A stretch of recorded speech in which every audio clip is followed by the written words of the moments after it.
this is the Ubuntu phone. So when you switch it on, you get this welcome screen. One of the things that we've spent a lot of time focusing on with the Ubuntu phone is to make a very, very personal experience. We did a lot of user testing with people, and we found that they were frustrated that their content was locked up in their applications. You want to get your music, you go to a music application. You want to get your video, you go to a video application. And it gets even worse with communication channels, with social media and whatever else.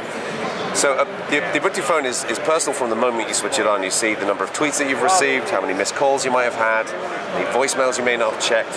And this rendering here is also very personal as well. This changes and evolves throughout the day as you use the phone. So it already feels personal when you switch it on.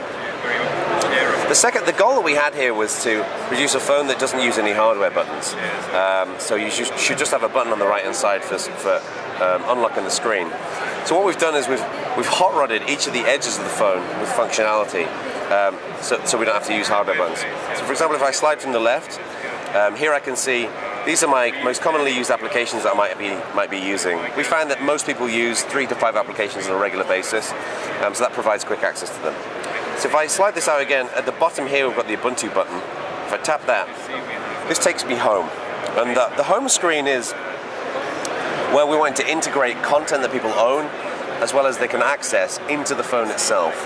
One of the things that we found was, as I mentioned earlier on, was people were frustrated that they had to juggle all of these applications to access their content. So here we can see frequently used apps, missed calls, film releases.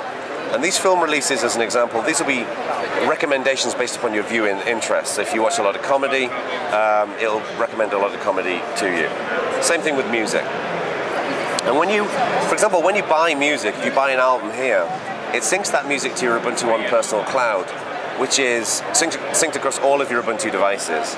So if you buy an album on your phone, you start listening to it on your phone on the way home from work, you get home, you switch on your Ubuntu TV, and all of your content's already on your TV or your laptop or anywhere else. So we have all of these different content types summarized here, but then you can slide left and right, and you can delve into each content type specifically, like apps, frequently used apps, installed apps, apps that are available for download.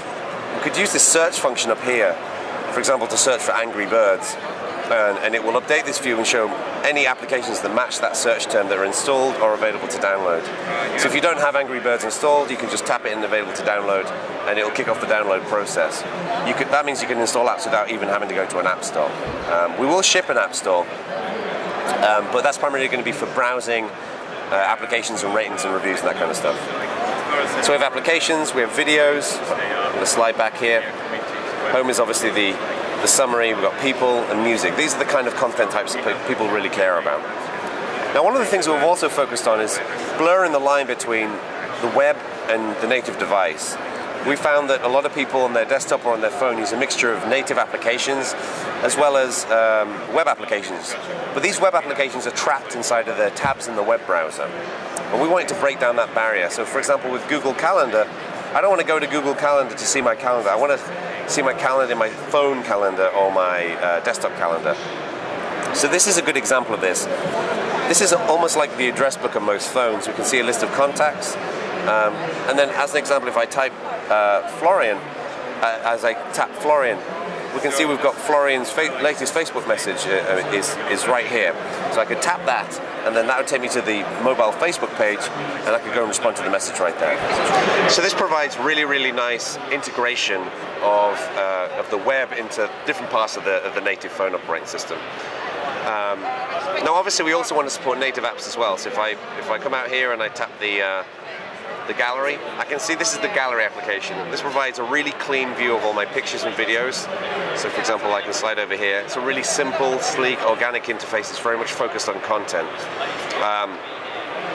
So for example, if I load this picture, I talked about the left edge is for loading your frequently used applications. The bottom edge, this is where you can access functionality within that app. So for example here, I could share it or I could delete the picture. So for example, if I tap share, then I could share it on Facebook or Twitter or anywhere else. Now one of the things we wanted to solve as well was to make configuration easier.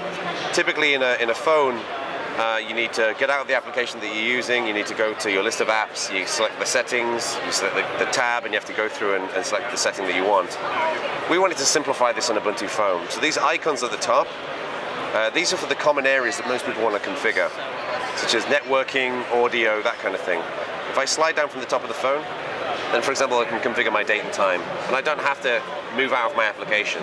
I can just do it right from there. So I can do, for example, battery, I can select networks are available, sound, and then the final item here is the messages.